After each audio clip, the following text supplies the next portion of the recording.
ಸಂಡೇಗೆ already pre orders ಎಲ್ಲ start ಆಗಿದೆ ಅಂದರೆ ನಂಬ್ತೀರಾ? ನನಗೆ ನಂಬಕ್ಕಾಗ್ತಾ ಇಲ್ಲ. ಯಾಕಂದರೆ ಆಲ್ರೆಡಿ ಕಸ್ಟಮರ್ಸ್ ಎಲ್ಲ ಸ್ಟಾರ್ಟ್ ಮಾಡ್ಕೊಂಡಿದ್ದಾರೆ. ಸಂಡೇಗೆ ಮೆನು ಏನಿದೆ, ಈಗಲೇ ಆರ್ಡರ್ಸ್ನೆಲ್ಲ ಪ್ಲೇಸ್ ಮಾಡ್ಬೋದಾ ಅಂತ. ನಮಸ್ಕಾರ ಎಲ್ರಿಗೂ. ಇವತ್ತು ಮಂಗಳವಾರ, ನನಗೆ ವಾರದ ಮೊದಲನೇ ದಿನ. ಆ್ಯಸ್ ಯೂಶುವಲ್ ಇವತ್ತು ಕೂಡ ಪ್ರೀ ಆರ್ಡರ್ಸ್ ಇತ್ತು lunch and ಡಿನ್ನರ್ಸ್ಗೆ.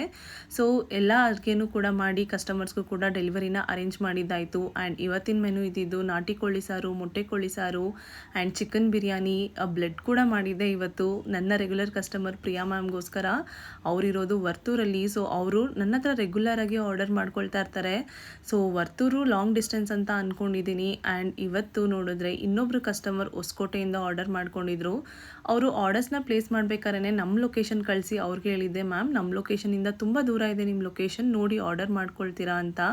But she was so sweet. Ma'am ಪರವಾಗಿಲ್ಲ, ನೀವು ನನಗೆ ಆರ್ಡರ್ಸ್ನ ಕಳಿಸಿ ಅಂತ ಅಂದ್ಬಿಟ್ಟು ಆರ್ಡರ್ ಮಾಡ್ಕೊಂಡಿದ್ರು. ಆಲ್ಮೋಸ್ಟ್ 33 ಕಿಲೋಮೀಟರ್ಸ್ ಆಗುತ್ತೆ ನಮ್ಮ ಮನೆಯಿಂದ. 1.5 to 2 hours ಆಗುತ್ತೆ ಅವ್ರಿಗೆ ರೀಚ್ ಆಗೋದಕ್ಕೆ. ಈವೊಂದು ಅವರು ವೆಯ್ಟ್ ಮಾಡಿಬಿಟ್ಟು ಊಟನೆಲ್ಲ ಟೇಸ್ಟ್ ಮಾಡಿ ನನಗೆ ಲಾಸ್ಟಲ್ಲಿ ಒಂದು ಒಳ್ಳೆ ಕಮೆಂಟ್ ಕಳಿಸಿದ್ರು. ಮ್ಯಾಮ್ ಊಟ ತುಂಬಾ ಇಷ್ಟ ಆಯಿತು, ನಮ್ಮ ಮನೆಯವ್ರಿಗೆಲ್ಲ ಖುಷಿ ಆಯಿತು ಅಂತ. ಸೊ ಈ ಥರ ಎಲ್ಲ ಕಮೆಂಟ್ನ ನೋಡಿದಾಗ ತುಂಬಾ ಖುಷಿಯಾಗುತ್ತೆ. ಅಷ್ಟು ಡೆಲಿವರಿ ಚಾರ್ಜಸ್ನ ಪೇ ಮಾಡಿಬಿಟ್ಟು ನಿಮಗೆ ಊಟ ಮಾಡಿದ್ದು ಸ್ಯಾಟಿಸ್ಫೈ ಆದರೆ ಅಷ್ಟೇ ಖುಷಿ ಕೂಡ ನನಗೂ ಕೂಡ ಆಗುತ್ತೆ. ಆ್ಯಂಡ್ ಇನ್ನೂ ಯಾರೆಲ್ಲ ಆರ್ಡರ್ಸ್ನ ಪ್ಲೇಸ್ ಮಾಡಬೇಕು ಅಂತ ಅಂದ್ಕೊಂಡಿದ್ದೀರಾ, ನೀವು ಕೂಡ ನಿಮ್ಮ ರಿಕ್ವೈರ್ಮೆಂಟ್ ಇರೋವಂಥ ಅಡುಗೆಗಳನ್ನ ನನಗೆ ತಿಳಿಸಿದ್ರೆ ಮಾಡಿಕೊಡ್ತೀನಿ.